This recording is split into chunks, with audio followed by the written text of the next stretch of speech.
I read what I think is one of the most fascinating articles I've read in a long time over the weekend. And it got me thinking about some things, but I thought this is so bizarre and so 2020, and I guess this made sense to get into it. Long time ago, I fell in love with a show called Yes, Prime Minister. Yes, Minister, Yes, Prime Minister. It was a BBC series back in the 80s. And it revolved around three people, primarily. A guy by the name of Jim Hacker, who was first a minister of parliament and then in the government. And then he later would accidentally become prime minister. And his two civil servants, his principal private secretary and his permanent secretary. And when he becomes prime minister, he has an idea for changing national policy that he wants to pursue. And he has a poll commissioned, and this poll, of course, supports his idea. This poll says, yes, the British people are in favor of this. Of course, the civil service, dead set against it. And Humphrey, who's the more senior civil servant, he's the permanent secretary, is perplexed that his junior partner, Bernard, doesn't really understand his opposition to it. So he sits him down and explains, all you need to do is have a poll commission that shows the opposite. And Bernard is perplexed by this, and he's like, well, what do you mean? And so Humphrey proceeds to ask him a set of questions. Now remember, when pollsters ask you questions, the answers are absolutes. They're yeses and nos. There's no nuance in a poll. It's never, how much do you support this? How comfortable? It's simply, do you support this? Do you not support this? Do you vote for this candidate? Do you vote for that candidate? And so Humphrey walks Bernard through these questions and shows him that he supports the prime minister's position. And then he asks him another set of questions that show him exactly the opposite. You're against the prime minister's position. And Bernard, of course, is awed by this. See, you're the perfect balanced sample, Humphrey says. And all we got to do is commission a poll that shows the opposite, which they do. And of course, this is presented to the prime minister as, look, the British people are against your position. And the civil service wins again. Polling, of course, has become a major issue in our country over the past few election cycles, particularly since in 2016 it was so wrong. And in 2020, it was so wrong. And this has caused people to ask a lot of questions. What's going on with polling? Why is it so wrong? And I think it's had an interesting blowback in a lot of ways. Now, pollsters are seen as almost like snake oil salesmen. They're almost seen as trash journalism, Midnight Star, National Enquirer. They're almost seen at that level of journalism in the sense of nothing you say is true, nothing you say matters, and you're just trying to stir up trouble. One of the leading organizations in this country, a place called 538, Nate Silver, is notorious for its predictions, and of course got everything wrong in 2016 and got a lot of things wrong in 2020. So Nate Silver, whose website, 538, by the way, is named after the number of electoral college votes there are, took to the word processor this past week and wrote a fascinating article about the whole deal with polling. And it so fascinated me. I mean, I've read this article probably 6 times because on the one hand, here's a man trying to defend himself against charges, accusations, questions about the viability of his business, what actually puts food on his table. And at the same time, he's sort of acknowledging that, well, yeah, maybe there's some legitimacy to this. He makes 5 points. The first point he makes is, on the one hand, he doesn't entirely understand the polls were wrong storyline. He doesn't get that story. He doesn't understand why there are stories out there saying, well, the polls were wrong. He gives this long-winded explanation. This year was definitely a little weird, given that the vote share margins were often fairly far off from the polls. But at the same time, a high percentage of states were called correctly, as was the called, by the way, is in air quotes, as was the overall electoral college and the popular vote winner, Biden. And that's how polls should be judged. Did they identify the right winner? Which, in his mind, since they predicted Biden would win, which, again, didn't take a genius to do, he thinks that should be sufficient. The fact that they were predicting that he was going to win by as many as, I saw one that said 15 points, was laughable.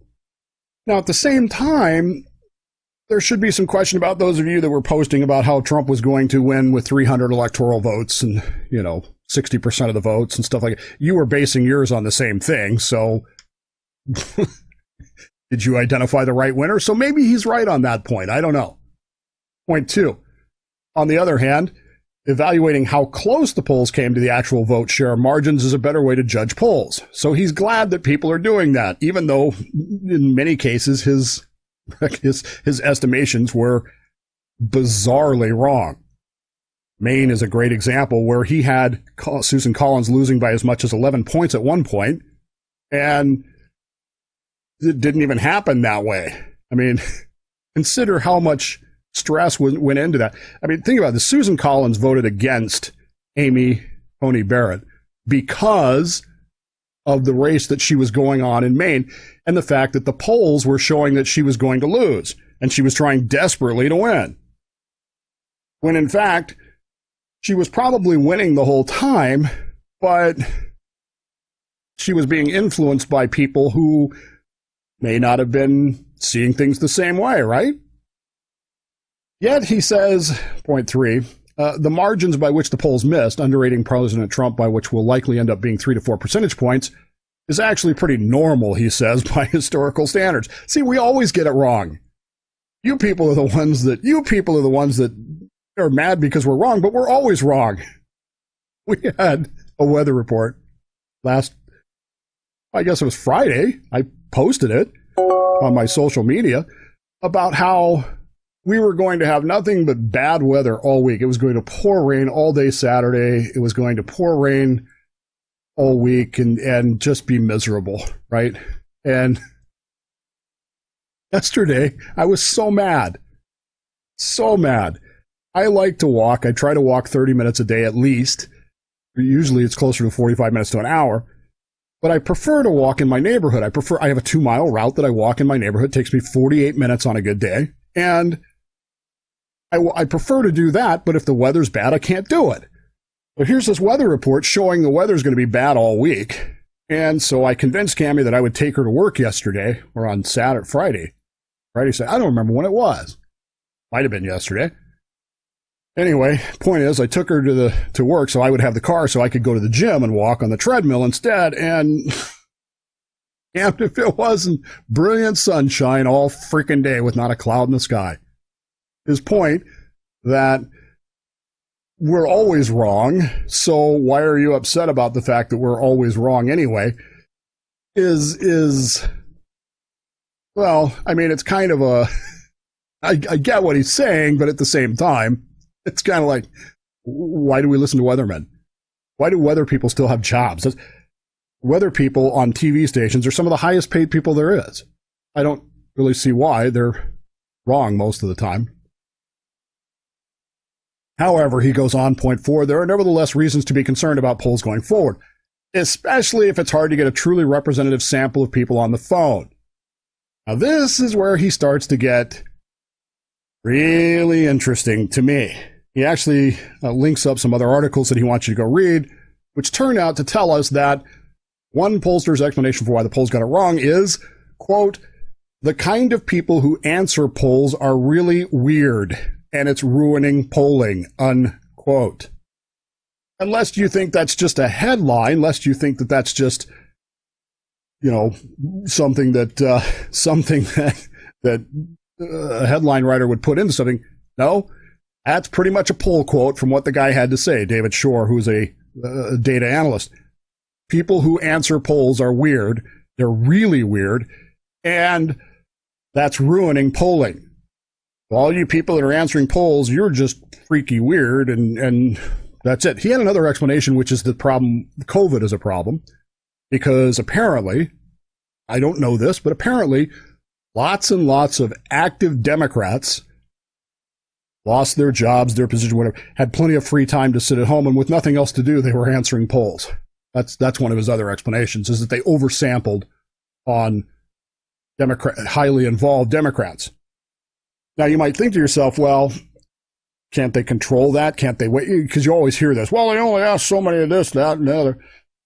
They actually have formulas for how to weight different groups of people, whether those are whites, blacks, Republicans, Democrats, education levels, income levels, and depending on how many of which, because they think that they try to get one that's representative of the entire country, and then they balance it out. That's what they're supposed to be doing, but of course it doesn't work out that way. So their answer to 2020, why 2020 was so far off, apparently in Maine especially, is that people who answer polls are weird. Really weird. Really weird. How's that for polling explanations? Not our fault the polls were off. It's these really weird freaking people that they're the reason that our polls were off. Lastly, he says this. There's a meta point here. Voters and the media need to recalibrate their expectations around polls. That's a great sentence.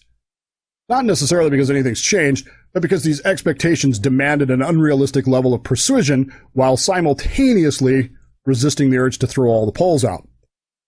So, in essence, what he's saying here is, you guys need to stop expecting us to be right, and when we tell you something, you should shut up and listen to it instead of saying, well, they're always wrong, and just ignoring us.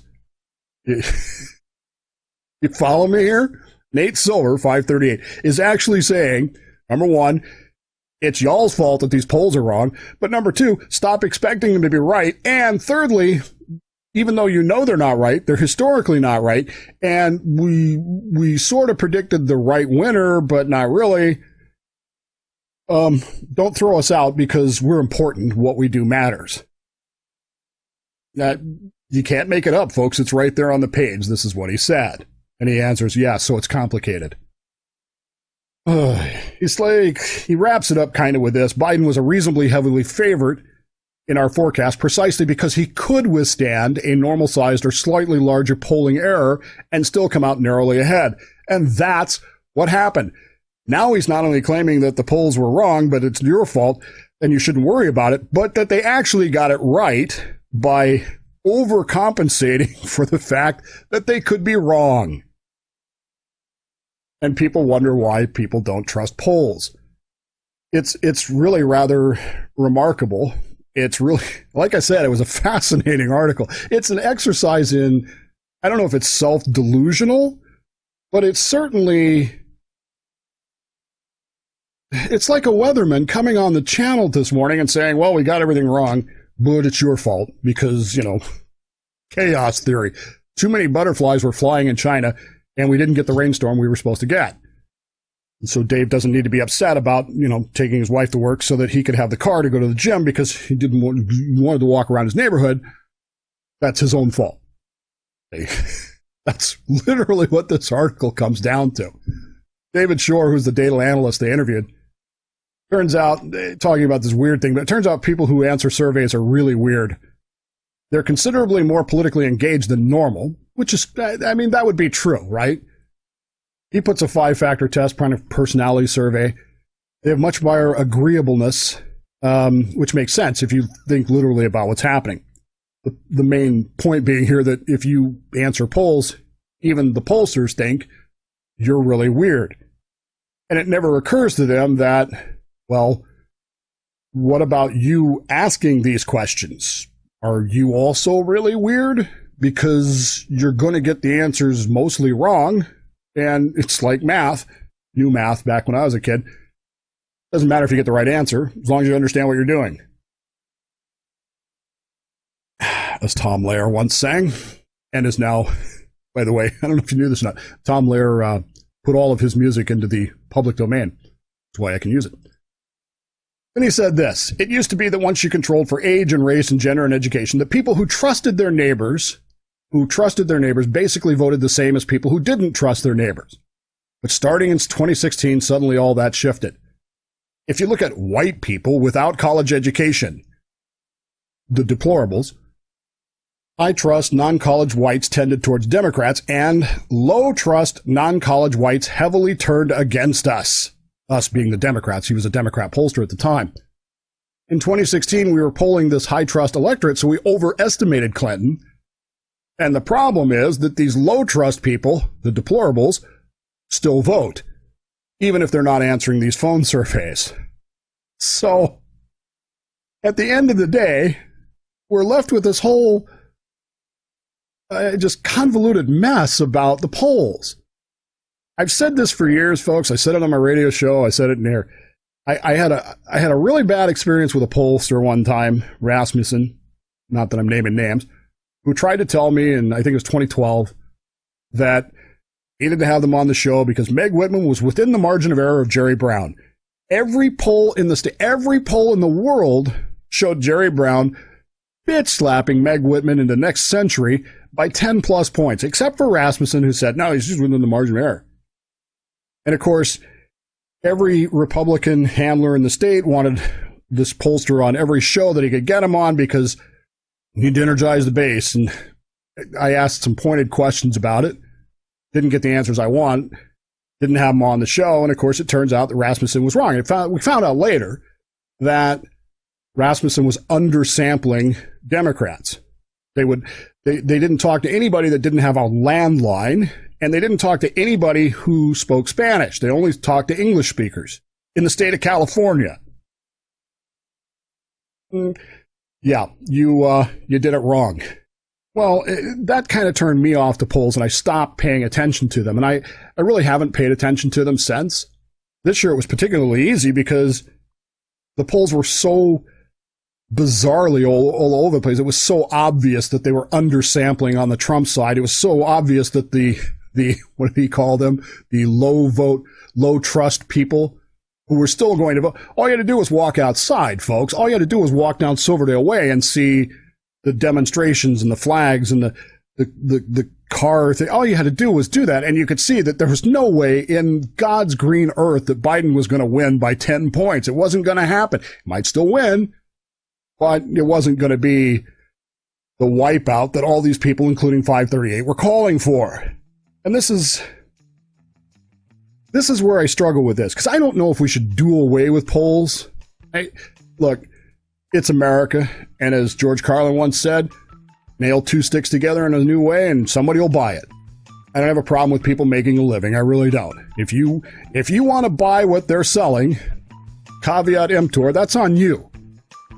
You want to buy crap from Goop or AJ or whoever, or Caravan to Midnight, that's on you. You want to buy a pendant that deflects the coronavirus, that's on you. You know, you're smart enough to think about this stuff. You're smart enough to think about how you vote and whether or not you want to answer pollsters. But at the end of the day, you don't really believe those people, so why do you believe pollsters in the first place? Why do you believe them? We already know by their own admission that they're tinkering with the numbers. As Einstein once said, monkeying with the numbers. We already know that. So if their entire excuse is, sure, we were wrong, but we're always wrong, because that's no excuse not to listen to us, we got to ask the question, well, why are we listening to you? And I suspect that the whole entire purpose of these polls this year was solely to influence things that didn't necessarily affect the presidential race. And Susan Collins is the prime example of that. Absolutely the prime example of that. It was an attempt to manipulate a vote by using news stories that had no real basis in fact. What do we call that? Oh, yeah. Propaganda.